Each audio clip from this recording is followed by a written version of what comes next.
এসো কোরআনের আঙিনায়, এসো শান্তির মোহনায়, এসো কোরআনের আঙিনায়, এসো শান্তির মোহনায়।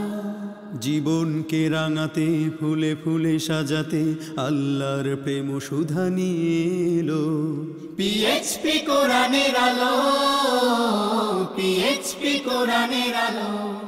আসসালামু আলাইকুম ওয়া রাহমাতুল্লাহ।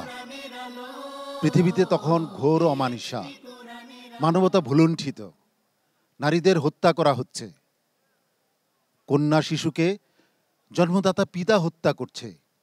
সেই সময় অন্ধকার যুগ, যাকে বলা হতো আইয়ামে জাহিলিয়াত।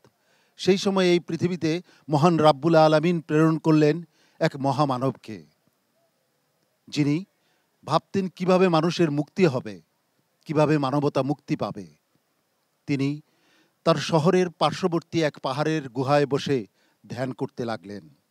অবশেষে মহান রাব্বুল আলামিন সেই মহামানবের কাছে প্রেরণ করলেন জিব্রাইল আলাইহিস সালামকে।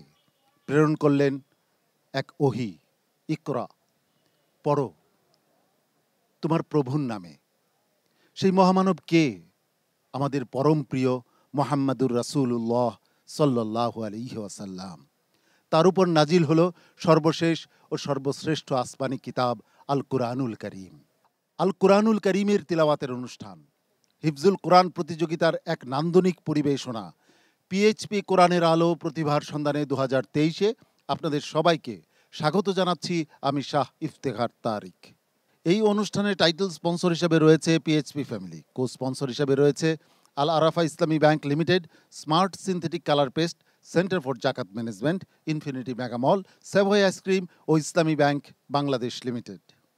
আমরা খুঁজছি 2023-এর সেরা প্রতিযোগীকে, যার জন্য রয়েছে 4 লক্ষ টাকা পুরস্কার। দ্বিতীয়, তৃতীয় ও চতুর্থ স্থান অধিকারীর জন্য রয়েছে যথাক্রমে 3 লক্ষ, 2 লক্ষ ও 1 লক্ষ টাকা পুরস্কার। এছাড়া আরও অনেক পুরস্কার রয়েছে পুরো প্রতিযোগিতা জুড়ে।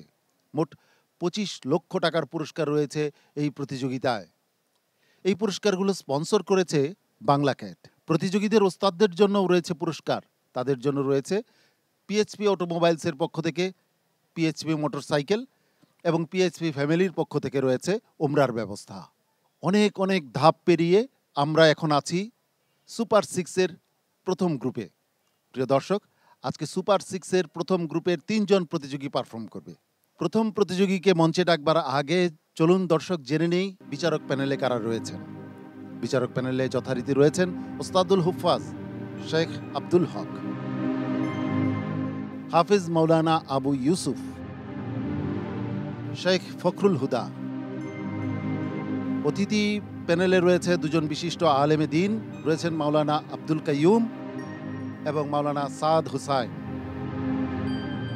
আজকের পর্বের প্রথম প্রতিযোগী হিসেবে মঞ্চে ডেকে নিচ্ছি সিলেটের এক মেধাবী প্রতিযোগী ইহতেশামুল হক হীরাকে। হাফেজ ইহতেশামুল হক হীরা এবারে মঞ্চে।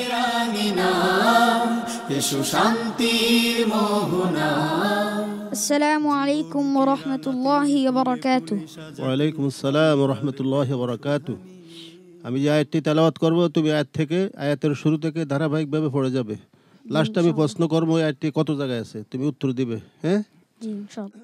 আউযু বিল্লাহি মিনাশ শাইতানির রাজীম। আলাম তারা আন্নাল্লাহা আনজালা মিনাস সামা।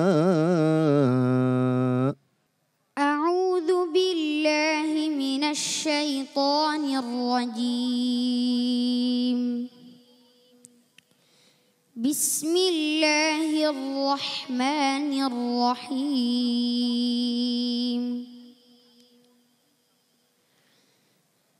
ألم تر أن الله أنزل من السماء ماء فتصبح الأرض مخضرة إن الله لطيف خبير له ما في السماوات وما في الأرض وإن لهو الغني الحميد ألم تر أن الله سخر لكم ما في الأرض والفلك تجري في البحر بأمره ويمسك السماء أن تقع على الأرض إلا بإذنه إن الله بالناس لرؤوف رحيم وهو الذي أحياكم ثم يميتكم ثم يحييكم إن الإنسان لكفور لكل أمة جعلنا منسكا هم ناسكوه فلا ينازعنك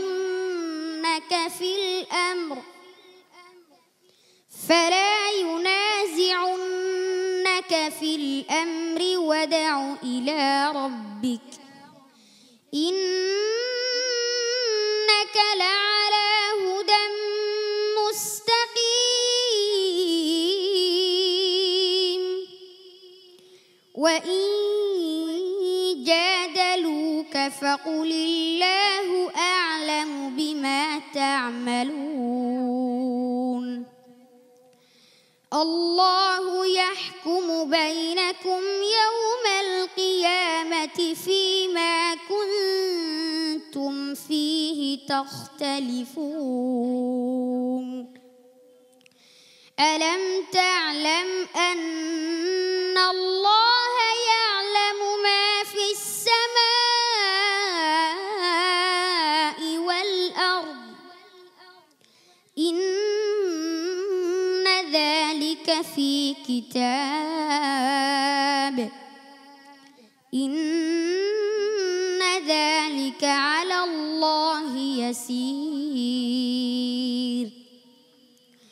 ويعبدون من دون الله ما لم ينزل به سلطانا وما ليس لهم به علم وما للظالمين من نصير وإذا تتلى عليهم آياتنا بينات تعرف في وجوه الذين كفروا المنكر يكادون يسطون بالذين يتلون عليهم آياتنا قل أفأنبئكم بشر من ذلكم النار وعدها الله الذين كفروا وبئس المصير يا أيها الناس ضرب مثل فاستمعوا له إن الذين تدعون من دون الله لن يخلقوا ذبابا ولو اجتمعوا له وإن يسلبهم الذباب شيئا لا يستنقذوه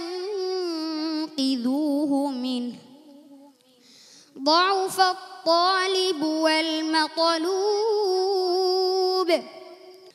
ما قدروا الله حق قدره إن الله لقوي عزيز الله يصطفي من الملائكة رسلا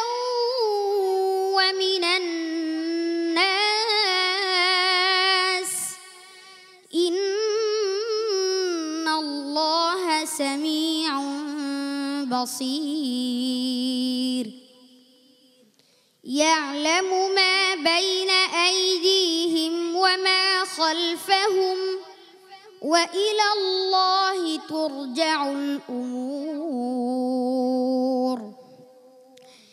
يا أيها الذين آمنوا اركعوا واسجدوا واعبدوا ربكم وافعلوا الخير لعلكم تفلحون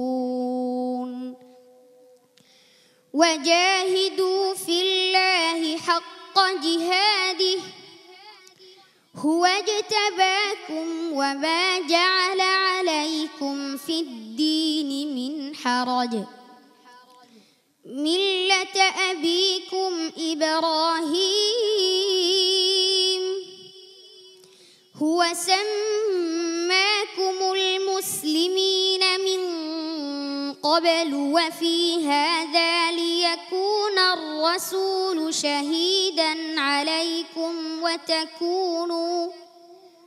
وتكونوا شهداء على الناس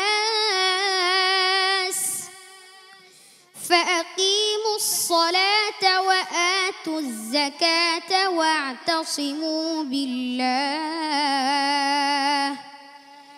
هو مولاكم فنعم المولى ونعم النصير حسبك صدق الله العظيم মাশাআল্লাহ আহসান্ত। ইহতিসামুল হক হীরা, তুমি যে আয়াতের শুরু থেকে তেলাওয়াত করছো, এই আয়াতটি আর কত জায়গায় আছে? তিনটে। তুমি যেটা বলছো এটা সহ তিনটি না এটা ছাড়া আরো তিনটি? সহ। মাশাআল্লাহ, হাইয়াকাল্লাহ, বারাকাল্লাহ ফিক। বাকি দুইটা কোথায় আছে বলতে পারো? জি। কোথায়? একটা 22 নম্বর পাড়ার 16 নম্বর পৃষ্ঠা আর আরেকটা 23 নম্বর পাড়ার 19 নম্বর পৃষ্ঠা। মাশাআল্লাহ, হাইয়াকাল্লাহ, আহসান্ত, জাযাকাল্লাহ খাইর। এই ইহতেশামুল হক হীরার কণ্ঠে যে জাদু রয়েছে, আমি বিশ্বাস করি একদিন যদি সে সময় এবং সুযোগ পায়, তার কণ্ঠের জাদুতে পৃথিবীর সমস্ত ইমানদাররা তার পিছনে পিছনে হাঁটতে থাকবে, তার সুরে মাতোয়ারা হয়ে।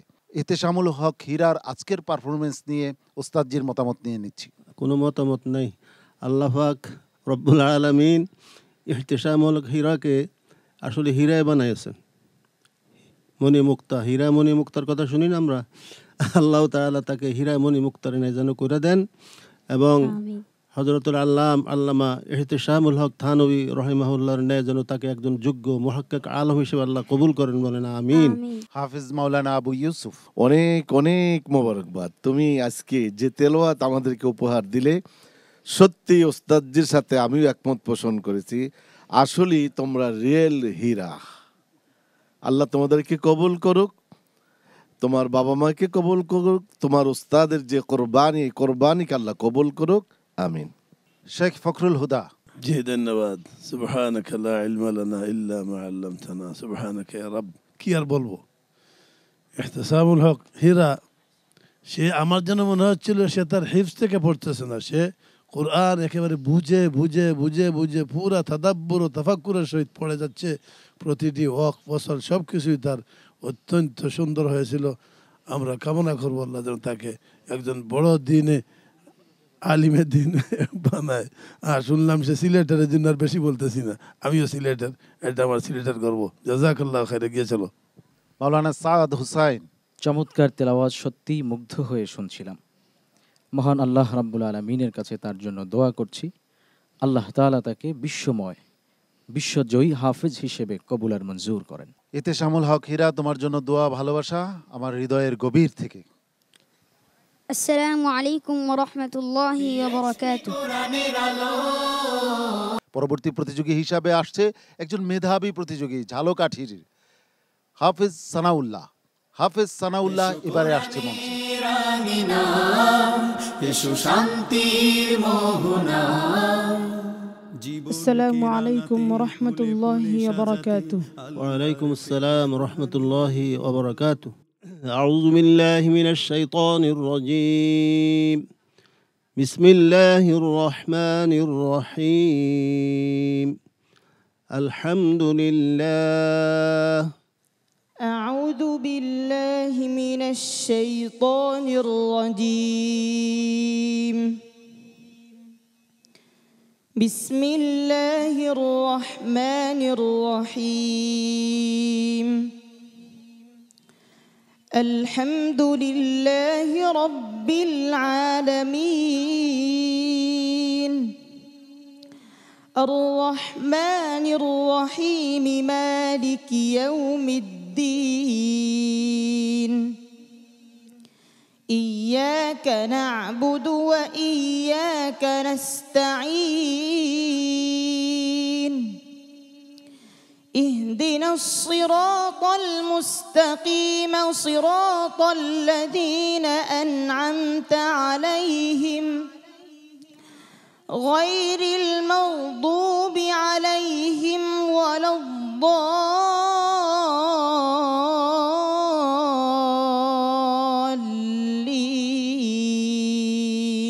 সানাউল্লাহ কয় জায়গায় আছে এই সূরার প্রথমে কোরআন কারিমে কত জায়গায় আছে 4 জায়গা আছে এটা সহ এটা বাদ দিয়া এটা সহ লাস্টেরটা পড়ো بسم الله الرحمن الرحيم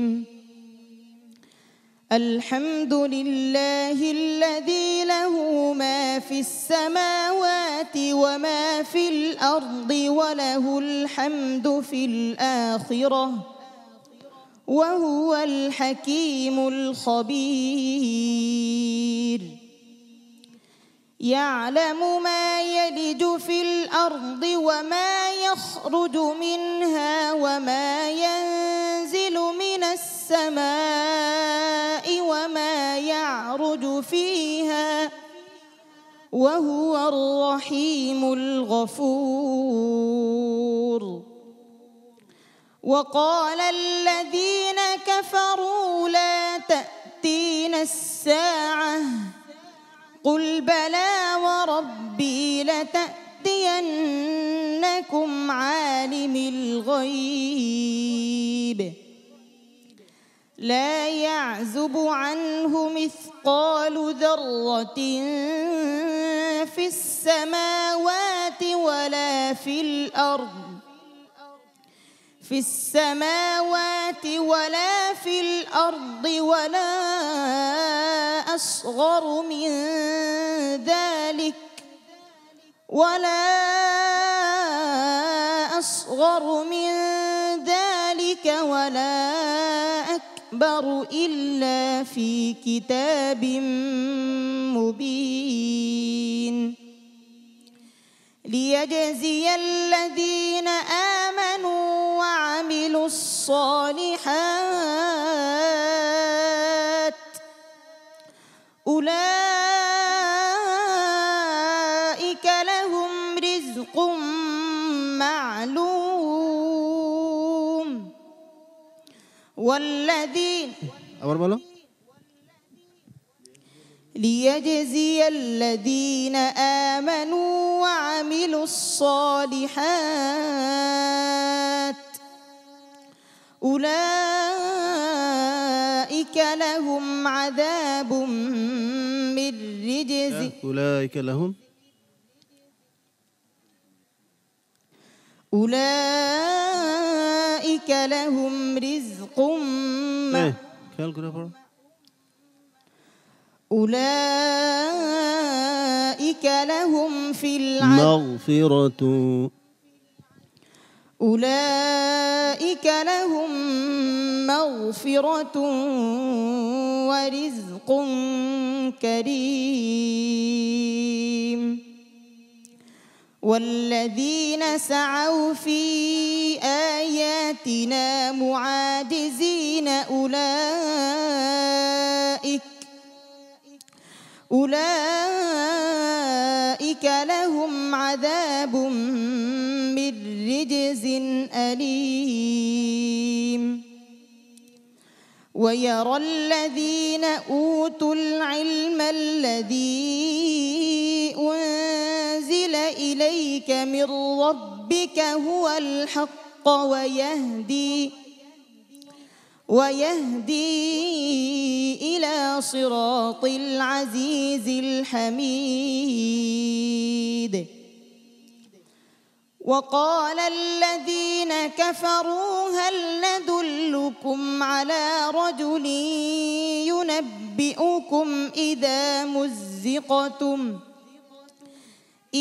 مزقتم كل ممزق إنكم لفي خلق جديد أفترى على الله كذبا أم به جنة بل الذين لا يؤمنون بالآخرة في العذاب والضلال البعيد أفلم يروا إلى ما بين أيديهم وما خلفهم من السماء والأرض إن نشأ نخسف بهم الأرض أو نسقط عليهم كسفا من السماء إن في ذلك لآية لكل عبد منيب حسبك صدق الله العظيم মাশাআল্লাহ। ঝালকাঠির মেধাবী প্রতিযোগী সানাউল্লাহ বেশ ভালো করেছে। আজ কেমন করলো উস্তাদজির কাছ থেকে জেনে আসি। জি আলহামদুলিল্লাহ, সানাউল্লাহ তো বরাবরই ভালো তেলাওয়াত করেন, ঠিক আজকেও তেমনটি হয়েছে। কিন্তু তোমাকে প্রশ্ন করা হয়েছিল সূরার শুরুতে আলহামদুলিল্লাহ কত জায়গায় আছে, কয়টি সূরার শুরুতে আলহামদুলিল্লাহ দিয়া শুরু হয়েছে? 5টি। তুমি প্রথমে কি বলছো? প্রথমবার কি বলছিলা? আচ্ছা যাক, 5টি সূরাতুল ফাতিহা, তারপর আমি বলছিলাম যে সূরাতুল আনআম, সূরাতুল ফাতিহা পড়ার পর বলছিলাম এটি যে কয় জায়গায় আছে, তুমি বলছো 4 জায়গায়। তো আমি কিছু লাস্টের ডি পড়ো, ফাতিহা ছাড়া আরো 4 জায়গায়, না ফাতিহা সহ 4টি বলছো। তো আমি বলছিলাম যে লাস্টের ডি পড়ো, তুমি সূরাতুস সাবা আরম্ভ করছো, লাস্টেরটা তো হলো সূরাতু ফাতির, আলহামদুলিল্লাহি ফাতিরিস সামাওয়াতি না? জি। তো এটা খেয়াল করে উচ্চারণ করো নাই। আজকের এই ফর্মে এই সামান্য ভুলটা হওয়া, যেহেতু প্রশ্নটা খুব সহজ, আসহালুস সুয়াল, খুব সহজ একটি প্রশ্ন, ইম্পর্টেন্ট প্রশ্ন, এখানে তো ভুল হওয়ার কোনো কারণ নাই। 2-3 বার দৌড়ানোর পরও একটি লোকমা লাগিয়ে গেছে, আপনাকে 3 বার সুযোগ দেওয়া হয়েছে। তুমি লাহুম মাগফিরাতু লাহুম আযাবুম মির রিজিসিন বলছো, লাহুম আযাবুম মির রিজিসিন 3 বার বলছো। উলাইকা লাহুম রিজকুম মা'লুম বলছো, এটা তো এখানে নাই। হ্যাঁ ঠিক আছে, আলহামদুলিল্লাহ।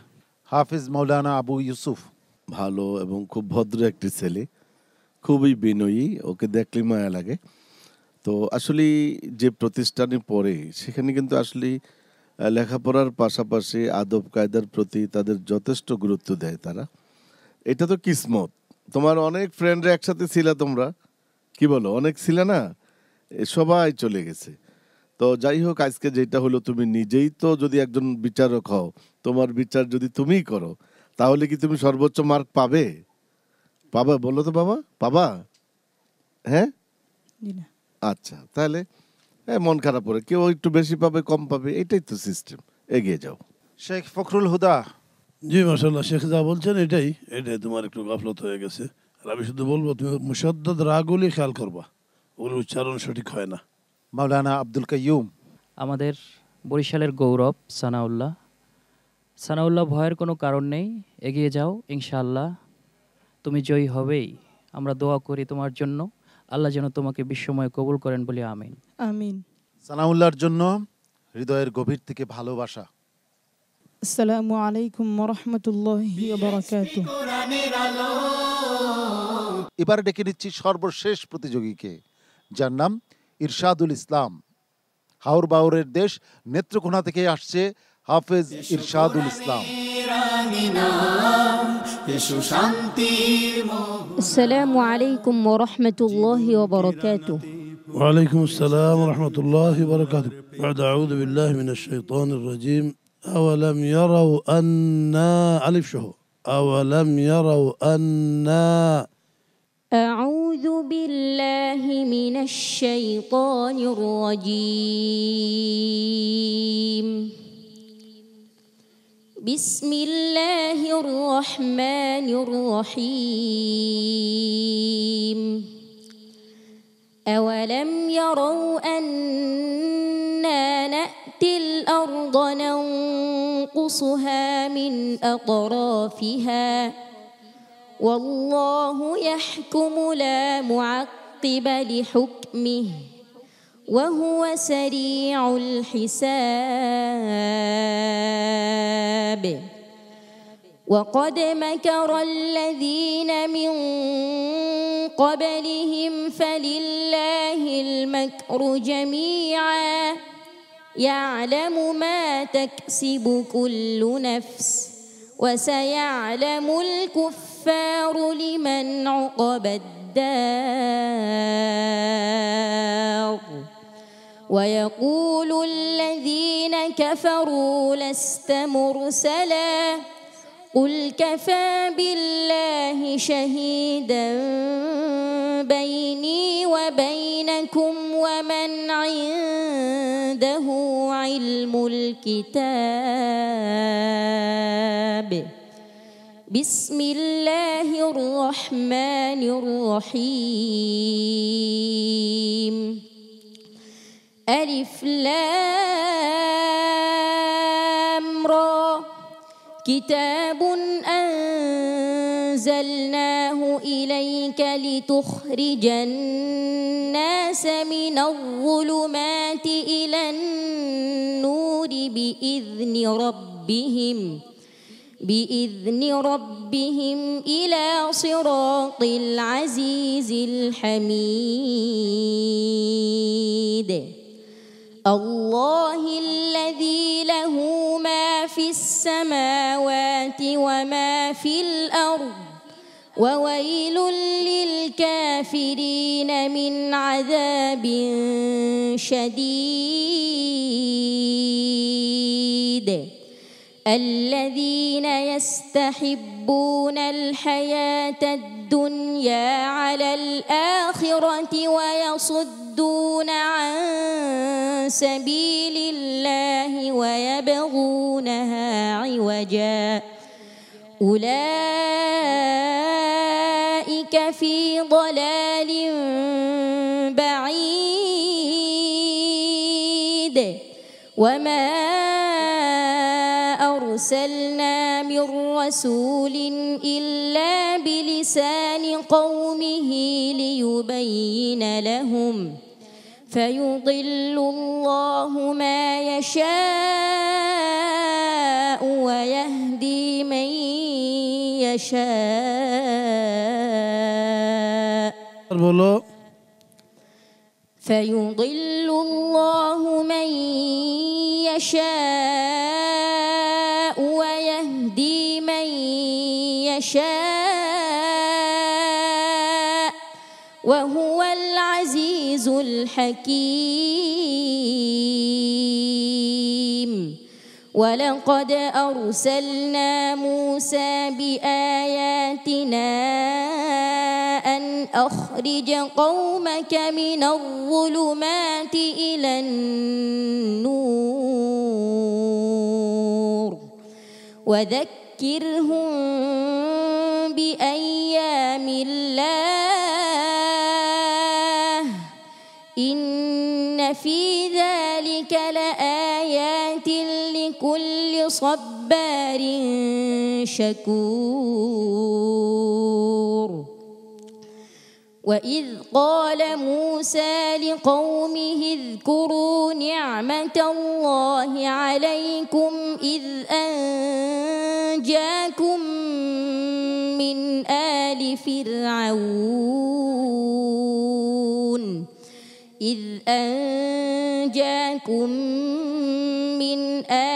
فرعون يسومونكم سوء العذاب ويذبحون أبناءكم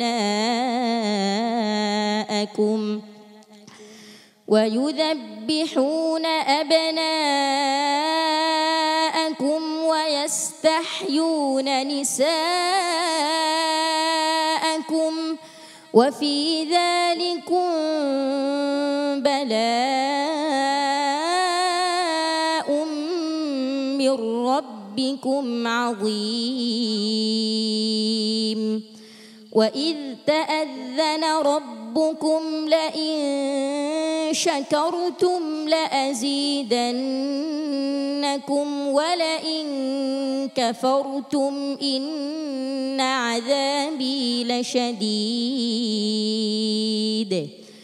وقال موسى إن تكفروا أنتم ومن في الأرض جميعا فإن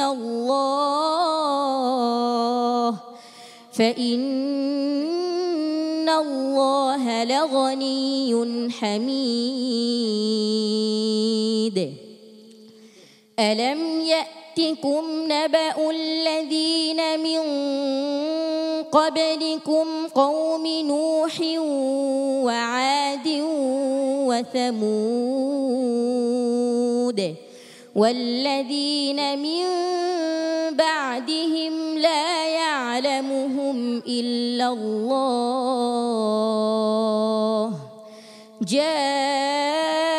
جاءتهم رسلهم بالبينات فردوا أيديهم في أفواههم وقالوا إنا كفرنا بما أرسلتم به وإنا لفي شك مما تدعوننا إليه مريب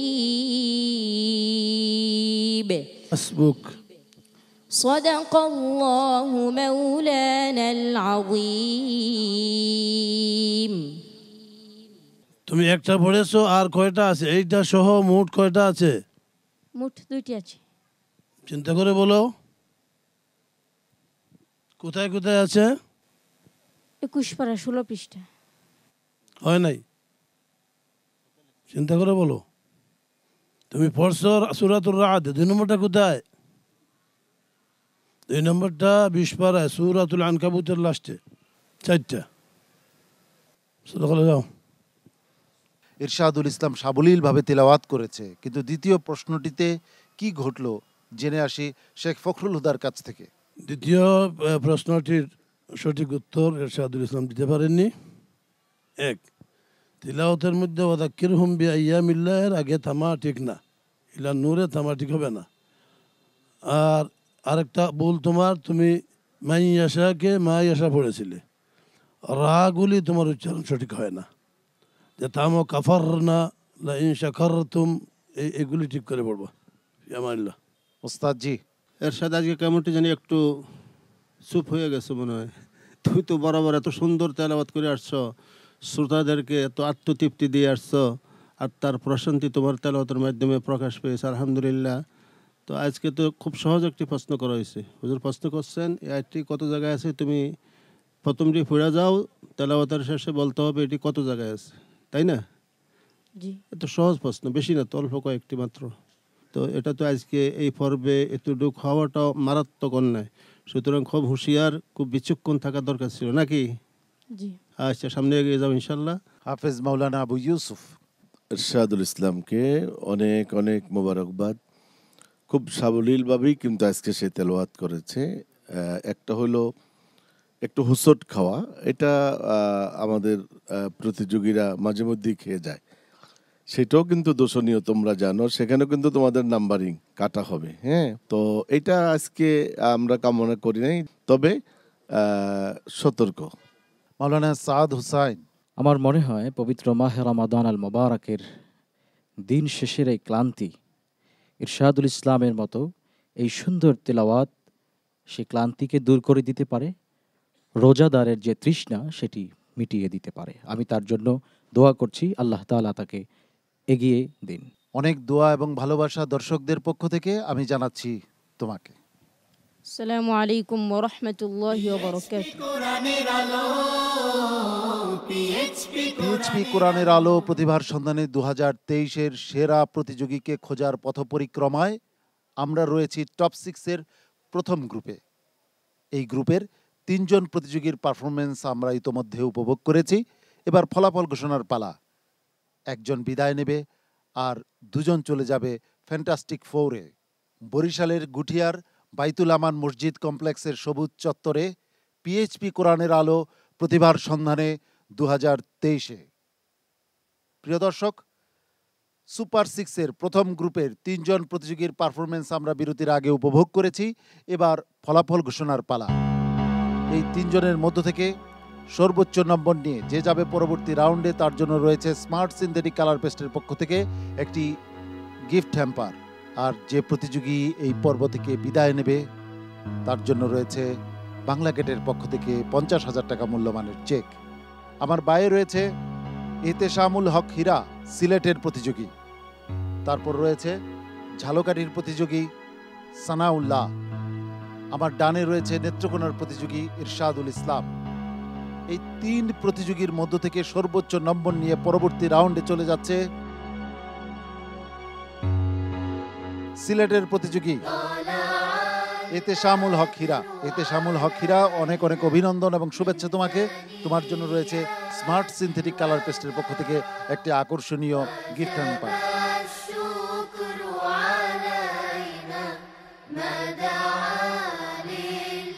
এতেশামুল হক হীরা, তুমি তোমার আসন গ্রহণ করো। তুমি চলে যাচ্ছ ফ্যান্টাস্টিক 4-এ। বাকি রয়ে গেল 2 জন। এই 2 প্রতিযোগী সম্পর্কে কি বলবো? এই দুজনই অত্যন্ত প্রিয় প্রতিযোগী। তারা তাদের পারফরমেন্স দিয়ে আমাদের হৃদয়কে জয় করেছে, আপনাদের হৃদয় জয় করেছে, সম্মানিত বিচারক মণ্ডলীকে জয় করেছে। এই দুজনের একজনকে বিদায় নিতে হবে। দুজনই কিছুটা ভুল করেছে এই পর্বে। সম্মানিত বিচারক মণ্ডলী সেগুলি যাচাই বাছাই করেছেন। 3 জন বিচারক আলাদা আলাদা নম্বর দিয়েছেন। সেই নম্বরকে গড় করে চূড়ান্ত ফলাফল আমার হাতে এসেছে। সেই ফলাফলে ফ্যান্টাস্টিক 4-এ চলে যাচ্ছে ইরশাদুল ইসলাম, নেত্রকোনার প্রতিযোগী ইরশাদুল ইসলাম। তুমি যাচ্ছ ফ্যান্টাস্টিক 4-এ। অনেক অনেক অভিনন্দন তোমাকে। অশ্রুসিক্ত হওয়ার কিছুই নেই, তুমি যাচ্ছ ফ্যান্টাস্টিক 4-এ। তুমি তোমার আসন গ্রহণ করো। আর অত্যন্ত বুক ভাঙা কষ্ট নিয়ে সানাউল্লাহ, তুমি এই পর্ব থেকে বিদায় নিচ্ছ। তোমার জন্য সমবেদনা জানানোর ভাষা আমার নেই। তুমি এত চমৎকার তেলাওয়াত করে এসেছো আজকের পর্বে। মহান রাব্বুল আলামিনের ইচ্ছা হয়তো এমনই ছিল। ইনশাআল্লাহ ভবিষ্যতে তুমি আরো বড় মঞ্চে বিশ্বকে জয় করবে, এ বিশ্বাস আমাদের রয়েছে। তোমার জন্য রয়েছে বাংলা গেটের পক্ষ থেকে 50,000 টাকা মূল্যমানের চেক। অত্যন্ত মেধাবী বিনয়ী একটি ছেলের নাম সানাউল্লাহ। সানাউল্লাহ আমাদের হৃদয় জয় করেছে, আমাদের দোয়া পেয়েছে, আপনাদেরও দোয়া পেয়েছে। সানাউল্লাহর জন্য অনেক অনেক সমবেদনা। প্রিয় দর্শক, জীবনের প্রতিযোগিতায় এমনই, কখনো পিছিয়ে পড়তে হয়, কখনো এগিয়ে যেতে হয়, কিন্তু থামলে তো চলে না। আমাদেরকে এগিয়ে যেতেই হবে। আমাদের খুঁজে নিতে হবে 2023-এর সেরা প্রতিযোগীকে। আমরা এই পর্বের একেবারে শেষ প্রান্তে উপনীত হয়েছি। সম্মানিত বিচারক মণ্ডলীকে আন্তরিক মোবারকবাদ জানাচ্ছি, ধন্যবাদ জানাচ্ছি সম্মানিত অতিথিদ্বয়কে। সেই সঙ্গে প্রিয় দর্শক, মোবারকবাদ ও ধন্যবাদ জানাচ্ছি আপনাদের সবাইকে, কারণ আপনারা আমাদের সঙ্গে ছিলেন। আগামীকাল একই সময়ে আপনাদের প্রিয় স্যাটেলাইট চ্যানেল এনটিভির পর্দায় আপনাদের প্রিয় অনুষ্ঠান হিফজুল কোরআন প্রতিযোগিতার এক প্রাণবন্ত আয়োজন পিএইচপি কোরআনের আলো প্রতিভার সন্ধানে সুপার 6-এর দ্বিতীয় গ্রুপের পারফরমেন্স দেখার আমন্ত্রণ জানাচ্ছি। মহান রাব্বুল আলামিন আপনাদের সবাইকে ভালো রাখুন, সুস্থ রাখুন, ঈমান ও আমলের সঙ্গে রাখুন, এই প্রত্যাশায় আমি শাহ ইফতেখার তারিক আজকের মতো এখানেই বিদায় নিচ্ছি। আসসালামু আলাইকুম ওয়া রাহমাতুল্লাহি ওয়া বারাকাতুহু। পিএইচপি কোরআনের আলো, পিএইচপি কোরআনের আলো।